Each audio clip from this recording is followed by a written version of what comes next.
അല്ലടാ, ഇന്നോട് ഞാൻ എപ്പവും പറയില്ല പൈസ തുപ്പൽ കൂട്ടിട്ട് എണ്ണറുന്ന്. അതിനെ നന്മ കുഴപ്പമുണ്ട്, അതുകൊണ്ടല്ലേ പറയുന്നേ. വീണ്ടും തെറ്റി. അമ്മ ഒന്നും മിണ്ടാണ്ടെന്നേ. ഞാനെന്താ ആദ്യമായിട്ടല്ലേ തുപ്പൽ കൂട്ടിയിടുന്നേ?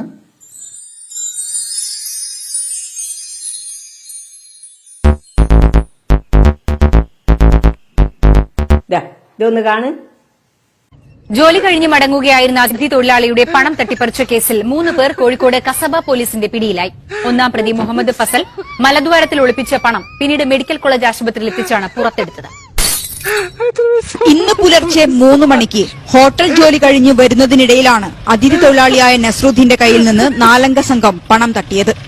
ഇതിൽ തലക്കുളത്തൂർ സ്വദേശി മുഹമ്മദ് ഫസൽ, പന്ന്യങ്കര സ്വദേശി അക്ബർ അലി, അരക്കിണർ സ്വദേശി അബ്ദുൾ റാഷിദ് എന്നിവരാണ് അറസ്റ്റിലായത്.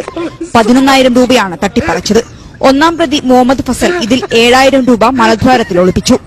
ബീച്ച് ആശുപത്രി കൊണ്ടുപോയി അവരെ പരിശോധന നടത്തി എക്സ്റേ എടുത്തതിൽ അവന് മലദ്വാരത്തിൽ പൈസ നിക്ഷേപിച്ചതായിട്ട് ബോധ്യപ്പെടുമെങ്കിൽ അവർ സമ്മതിച്ചില്ല.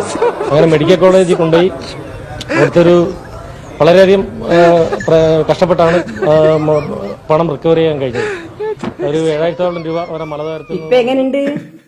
അല്ലമ്മേ, ഇതെന്താ സഞ്ചരിക്കുന്ന ATM മിഷനാ? ഇവന്മാര് പൊതുവെ സ്വർണ്ണായിരുന്നല്ലോ കയറ്റാറ്, ഇപ്പൊ പൈസ കയറ്റാൻ തുടങ്ങിയോ? ഇതെന്താ അവന്മാർ ലോക്കറാണോ?